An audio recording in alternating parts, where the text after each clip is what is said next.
राजस्थान का भूगोल BA part first के अंतर्गत हम सेकंड पेपर में राजस्थान के भूगोल का अध्ययन कर रहे हैं और अब हम राजस्थान की जलवायु का अध्ययन करेंगे, इसके बारे में पढ़ेंगे। हम जानते हैं कि जलवायु किसे कहते हैं। किसी भी भूभाग पर काफ़ी लंबी समय अवधि, लगभग 30 वर्ष या इससे अधिक की वायुमंडलीय दशाओं के योग को, औसत को जलवायु या क्लाइमेट कहा जाता है। अब ये जो हमारा राजस्थान है, ये सबसे बड़ा राज्य है। इसका आकार, इसका क्षेत्रफल सबसे अधिक होने के कारण यहाँ पर कई प्रकार की विविधताएं पाई जाती हैं।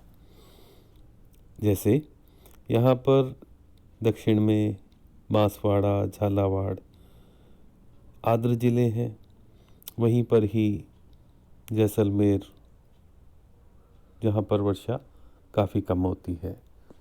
और जैसलमेर में जहाँ ग्रीष्म ऋतु में 45 डिग्री से अधिक तापमान पाया जाता है।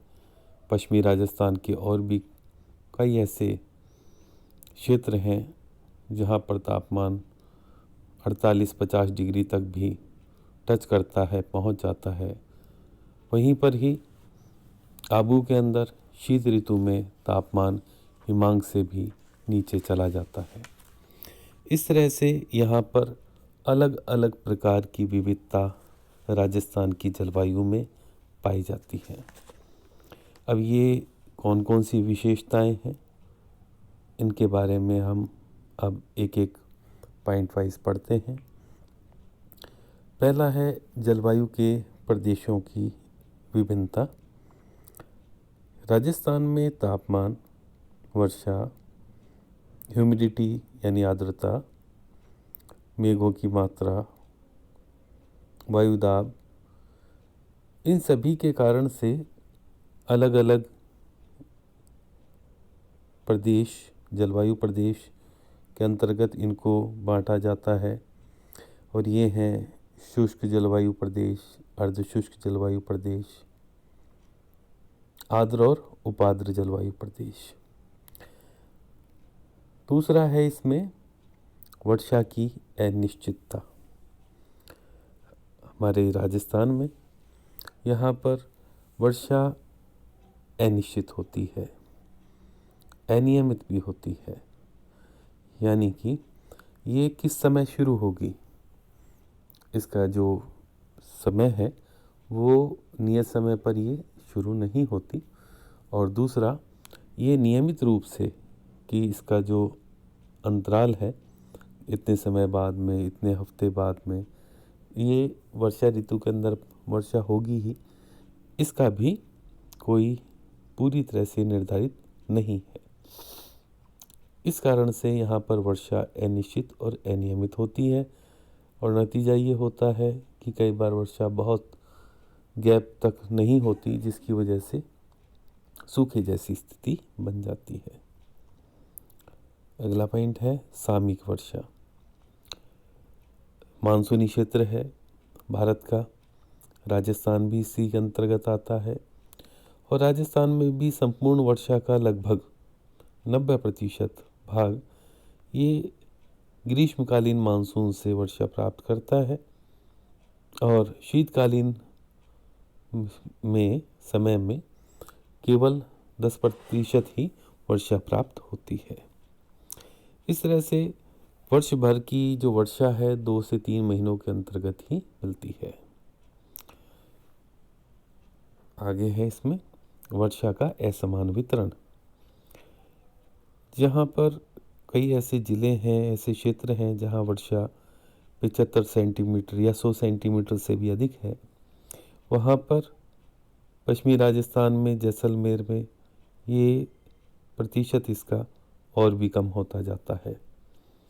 अगर हम अरावली को देखें, अरावली के पश्चिम की ओर, तो ये राजस्थान के लगभग मध्य से 50 सेंटीमीटर की समवर्षा रेखा होकर जाती है और ये जैसे जैसे पश्चिम की ओर थार की ओर हम जाते हैं 25 सेंटीमीटर और इससे भी कम वर्षा वाले क्षेत्र मिलते हैं।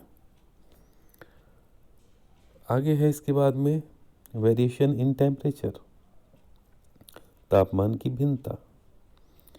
शीत ऋतु में राज्य का तापमान, जैसा कि इन दिनों सर्दियों के अंदर जनवरी के महीने में औसत तापमान 12 डिग्री 15 डिग्री से 20 से 22 डिग्री तक भी रहता है और ये ही तापमान ग्रीष्म ऋतु में काफ़ी अधिक हो जाता है, 40-42 डिग्री सेंटीग्रेड तक जाता है। और कभी कभी यह ग्रीष्म ऋतु के अंदर जब ताप लहरियाँ चलती हैं, मई जून का महीना, उस समय एक्सट्रीम पर जब ये गर्मी होती है 50 डिग्री तक भी टच करता है। इस तरह से यहाँ पर ये जो दैनिक और वार्षिक तापांतर है ये बहुत अधिक पाया जाता है। और ऐसे ही आर्द्रता से संबंधित भिन्नता भी यहाँ पर मिलती है। ये भी राजस्थान की जलवायु की विशेषता है। अब यहाँ पर जब वर्षा ऋतु होती है, जुलाई अगस्त का महीना, तब आर्द्रता अधिक पाई जाती है और जिस समय ग्रीष्म ऋतु होती है आर्द्रता न्यूनतम हो जाती है। इस तरह से हवाओं के बारे में भी हम कह सकते हैं कि हवाओं में भी ये भी सामयिक आधार के ऊपर इनकी जो वेग है, इनका जो स्पीड है, ये वेरी करता है और साथ में इनकी दिशा भी समय के अनुसार बदलती है। अब राजस्थान की जो ऋतुएं हैं, सीजन्स हैं, इनके बारे में हम अगली कक्षा के अंदर पढ़ेंगे कि राजस्थान के अंदर ये भी ग्रीष्म ऋतु, वर्षा ऋतु और शीत ऋतु के अंतर्गत इसको बांटकर यहाँ की जलवायु को इस प्रकार से पढ़ा जाता है।